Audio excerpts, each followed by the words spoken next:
The general manager of the Houston Rockets is under fire for tweeting out support for Hong Kong's pro-democracy movement. Daryl Morey shared this photo that included the phrase, "Fight for freedom, stand with Hong Kong." The now deleted post angered multiple Chinese businesses and NBA sponsors who have since cut ties with the team. And that includes the Chinese Basketball Association, whose chair is Yao Ming, a former Houston Rockets superstar. Ming is credited with helping make China the NBA's largest overseas partner. Now, Morey sent another tweet saying he didn't mean to offend anyone and that his comments were his and his alone. But then an apology from Rockets All-Star James Harden sparked even more backlash. Yeah, we apologize. We love China. We love, playing there.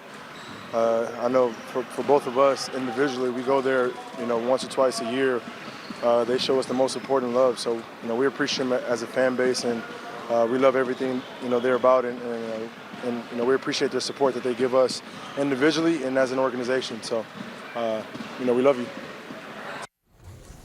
The NBA called Morey's tweet regrettable, adding, quote, "We have great respect for the history and culture of China and hope that sports and the NBA can be used as a unifying force to bridge cultural divides and bring people together." But folks still aren't happy. Josh Rogin, CNN political analyst and columnist for the Washington Post, joins me now. And I know you just wrote a piece for the Post, and we'll get to your American business point in just a second. But, the NBA, Josh, has allowed players and coaches to speak their minds over social justice in the past. So here is someone speaking out about justice overseas, and it's treated entirely differently. Why do you think that is?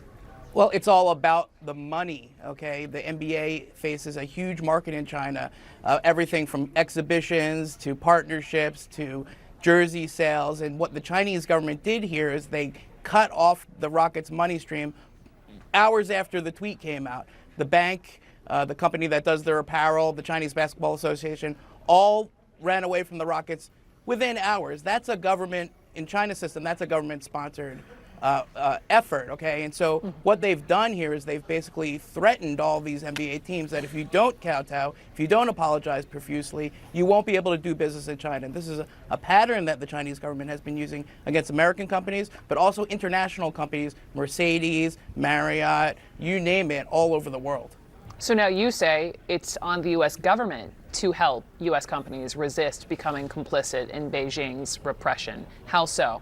Right. Well, there's a lot to criticize here in the NBA's response. You could say that they should have stood up for this manager's ability to say something simple, which is that people in Hong Kong deserve basic rights. But what's the NBA really supposed to do? Are they really supposed to fight the Chinese government by themselves? I've seen a bunch of companies face the same threat and make the same calculation. They don't like being in the middle of U.S.-China relations. And now the fact that this is a Chinese government effort and organized and part of their strategy to snuff out criticism of Chinese government practices abroad, that's a policy issue, and that's something really the U.S. government can address. And the U.S. government, has said a lot of things about this practice by the Chinese government, but it hasn't done a lot of things. And if we want NBA and Marriott and Mercedes and all these companies to make the right decision and side with human rights over dollars that they definitely might lose, the U.S. government should be in there telling the Chinese government that no, it's not okay to pressure these companies. It's not okay to punish them for speech. And if people, American companies, but also American citizens,